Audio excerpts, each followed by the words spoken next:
But anyways, back to the lab. I wanted a number with the 8K. I wanted a number. It was about what I expected. Around what I expected, more or less. But I have a bad habit of not taking notes sometimes. So I'm glad that I finally got a note to go off of. So we'll figure out what we can accomplish while we're honing in on this implement. But there's another idea that I play around with. Sometimes I've always been a not coffee person or not pre-workout person, and I wonder. So I threw my 5.5K best on a bunch of fucking coffee, on too much coffee, I would argue. And so now I wonder when I'm throwing, is that a variable? Is the stimulant a variable? Is pre-workout and or a stimulant a variable to execution? And I know that. So I watch my guy Ivan, and he talks about how he doesn't take supplements or what have you.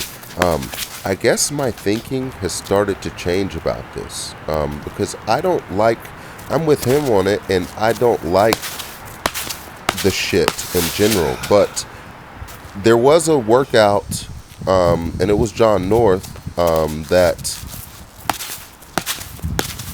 I performed better on them. So I think it's a very, very touchy thing at this point. My thing is now, I don't want to be dependent on a supplement or a pre-workout or caffeine. Like, I don't want to be dependent on it to do the work. And that's my thinking about it now.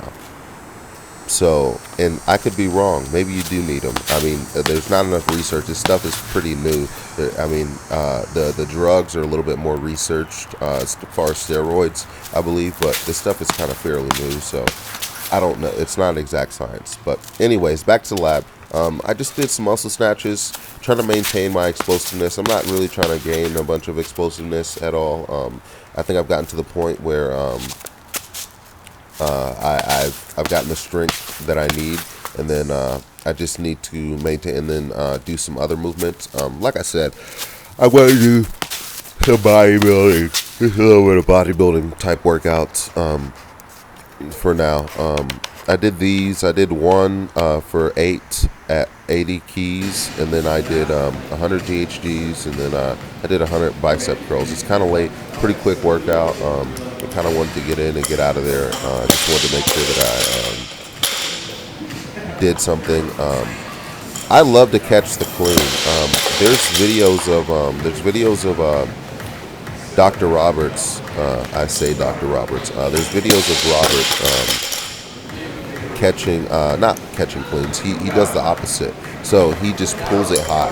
And I have 100% assurance that he could clean what I think I've seen, the most I've seen done is 405. I have 100% assurance that he could clean 405. But it's funny because in this world, in the throwing world, does it really necessarily matter if he can catch it? He could definitely hang clean that or hip clean it, etc., etc. He could, but I've seen him pull it to his fucking chest about 50 times.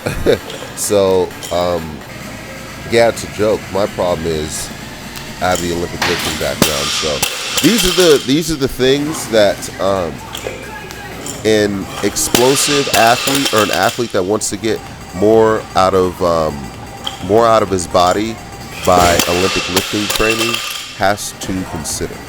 A person that is doing a different sport, maybe baseball that is popular or football, does their Olympic lifting technique need to be perfect, perfectly succinct?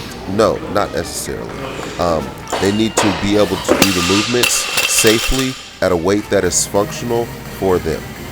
So it's just a very, very, and I'll probably reiterate this point 100 times because it's very, very solidified in my brain.